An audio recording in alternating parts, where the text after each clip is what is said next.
Hello everybody, welcome back to the channel. If you're new here, I'm Sarah Jane Case and I help people to balance this space between productivity and self-care so that they feel really good about how they spend their time and ultimately their life.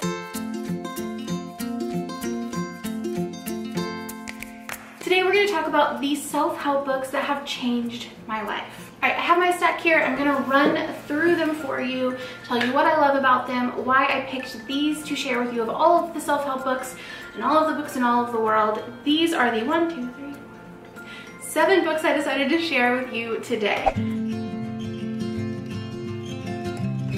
So the very first one is The 4 Agreements. This is by Don Miguel Ruiz. And I will say that this book, I won't say that this book changed my life, but this is a book that I recommend quite often. An old employer got this for me who I just adore, and she got it for me, and at the time I read it and it was kind of like this moment of someone has articulated the very essence of how I choose to live my life. He has written down like these 4 principles of things to live by, and at the time it just felt like someone was expressing my way of being in a book. So when it comes to great life lessons, things I want people to take away, this is one of the #1 books I recommend because it just feels like yes, this is it. It's as simple as this sometimes. So The 4 Agreements. Now by the same author, I have The Mastery of Love. If you have, I don't know which one's going to come out first. I'm doing a video, the 35 lessons I learned by 35, and I don't know if it's come out already or if it will come out soon, but either way, if you watch that, in it I talk about when you're in a relationship to someone, going all in 100%, being like, I know that like my lane is clear. I have loved as much as I can love. I've set the necessary boundaries. I've asked for what I needed directly. I've been doing the most that I can, and everything else at this point isn't up to me. That principle I got from this book, Mastery of Love. It is all about like not controlling the people in your life, but choosing to have good relationship with them as they are and doing your part as much as you can. So if you are looking for a good relationship book, especially if you're doing the journey on your own. I've talked before about the Gottman Institute book about the 7 tips or tools to a highly successful marriage, something like that.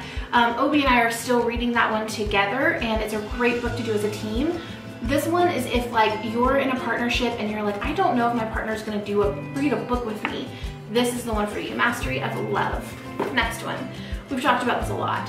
It's Okay That You're Not Okay. This is by Megan Devine, and it's all about grief, processing grief, being okay with grief, not trying to control your grief, not apologizing for your grief. It was my best friend in 2020. It really just like held me through some of the hardest times. I think I've purchased this book for more people than any other book other than maybe the next one on the list, and I only read it last year, so there's something about that. The next one is The Prophet by Khalil Gabron. So this one is the one I've purchased more than any other book for anyone in my life. This is it was a great friend to me when I was the post-divorce, post-spiritual reformation, seeking kind of like what are my values outside of like institutions that I've been part of, institutionalized marriage, institutionalized religion, you know, who am I and what do I value outside of that? The Prophet kind of is just this beautiful description of like a wise man coming to this town and speaking about different topics. You know, what is love? How do we raise our children? What about buying and selling? And it's just beautiful wisdom written down in a way that really helped me to see goodness and see values outside of organized religion, which is where I had originally kind of adopted those things. So The Prophet by Khalil Gabron. You guys probably know what this one is. Untamed by Glennon Doyle. This one was another just like hell yes book. As I was reading it, I was just like, yes, you're saying it. There's just so much permission in this book to exist as you are.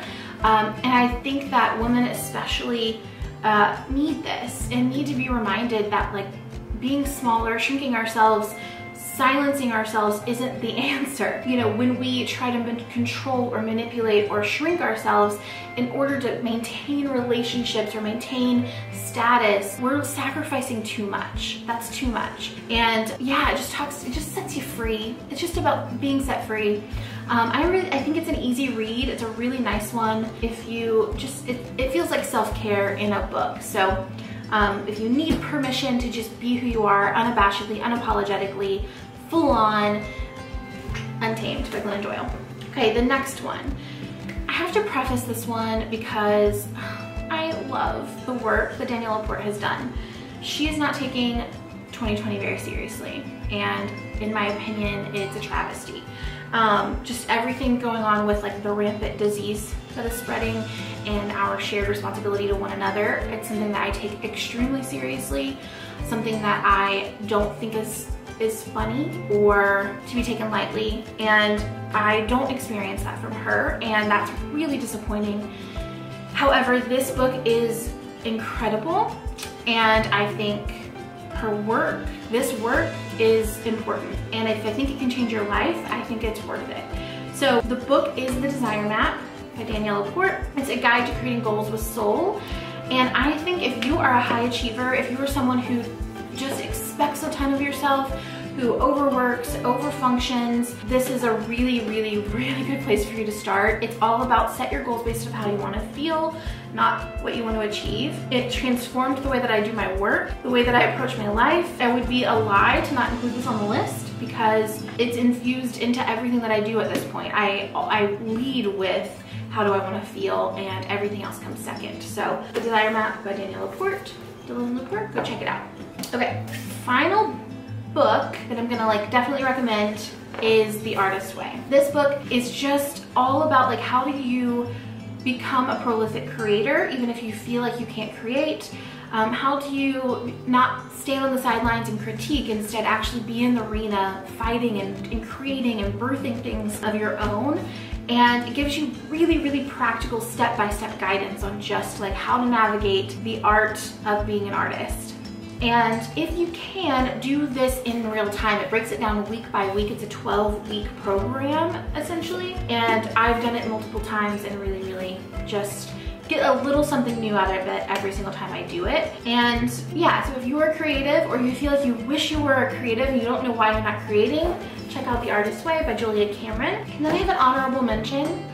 I don't know if I can call this a self-help book, and that's why it's not technically in the list, but it's just one of my favorite books of all time, and I just want to share it with you.